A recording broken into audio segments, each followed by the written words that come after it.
Taste the Daily. ಅಭಿಮಾನಿಗಳು ಅಶ್ಲೀಲವಾಗಿ comment ಮಾಡಿದಂತಹ ಪ್ರಕರಣಕ್ಕೆ ಸಂಬಂಧಪಟ್ಟಂತೆ ಬೆಂಗಳೂರಿನಲ್ಲಿ ಮೋಹಕ ತಾರೆ ರಮ್ಯಾ ಅವರು ಪ್ರತಿಕ್ರಿಯೆ ಕೊಟ್ಟಿದ್ದಾರೆ. ಈಗ ನನಗೆ ಕೆಟ್ಟ ಕಮೆಂಟ್ಗಳು ಬರ್ತಾ ಇಲ್ಲ. ಯಾವಾಗ ಪ್ರಕರಣ ದಾಖಲು ಮಾಡಿದೆ ಅದಾದ ನಂತರ ನನಗೀಗ ಕೆಟ್ಟ ಕಮೆಂಟ್ಗಳು ಬರ್ತಾ ಇಲ್ಲ. ಹೆಣ್ಣು ಮಕ್ಕಳಿಗೆ ಧೈರ್ಯ ಬಂದಿದೆ. ಈಗ ಆರೋಪಿಗಳು ಎಷ್ಟೋ ಜನ ಫೋನ್ಗಳನ್ನು ಸ್ವಿಚ್ ಆಫ್ ಮಾಡಿಕೊಂಡಿದ್ದಾರೆ. ಎಷ್ಟೋ ಮಂದಿ ತಮ್ಮ ಮನೆಗಳನ್ನೇ ಬಿಟ್ಟು ಹೋಗಿದ್ದಾರೆ. ಇನ್ನಷ್ಟು ಮಂದಿ ಅರೆಸ್ಟ್ ಆಗಿದ್ದಾರೆ ಅಂತ ನಟಿ ರಮ್ಯಾ ಅವರು ಹೇಳಿಕೆ ಕೊಟ್ಟಿದ್ದಾರೆ. ಪ್ರಕರಣ ದಾಖಲಾದ ನಂತರ ಕೆಟ್ಟ ಕಮೆಂಟ್ಗಳು ಬರ್ತಾ ಇಲ್ಲ.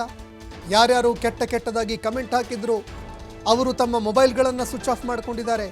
ಇನ್ನೂ ಕೆಲವರು ಮನೆನೇ ಬಿಟ್ಟು ಹೋಗಿದ್ದಾರೆ ಅಂತ ನಟಿ ರಮ್ಯಾ ಹೇಳಿಕೆ ಕೊಟ್ಟಿದ್ದಾರೆ.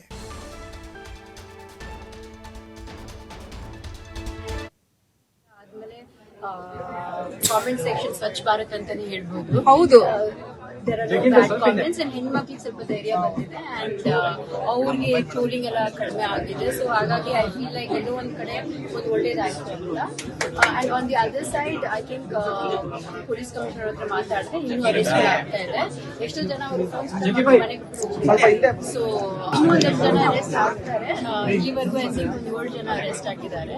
ಮುಂದೆ ಇನ್ನಷ್ಟು ಜನನು ಅರೆಸ್ಟ್ ಆಗ್ತಾರೆ ಅಂತ ಹೇಳಿದ್ದಾರೆ. ಅದೇ ನಾನು ಹೇಳ್ದಂಗೆ ಅವರು ಮಾಡಿ ಮನೆಗೆ ಇದೆಲ್ಲ ಆದ್ಮೇಲೆ ಕಾಮೆಂಟ್ ಸೆಕ್ಷನ್ ಸ್ವಚ್ಛ ಭಾರತ್ ಅಂತಾನೆ ಹೇಳ್ಬೋದು. ಹೌದು, ಬ್ಯಾಡ್ ಕಾಮೆಂಟ್ಸ್ ಅಂಡ್ ಹೆಣ್ಮಕ್ಳಿಗೆ ಸ್ವಲ್ಪ ಧೈರ್ಯ ಬಂದಿದೆ ಅಂಡ್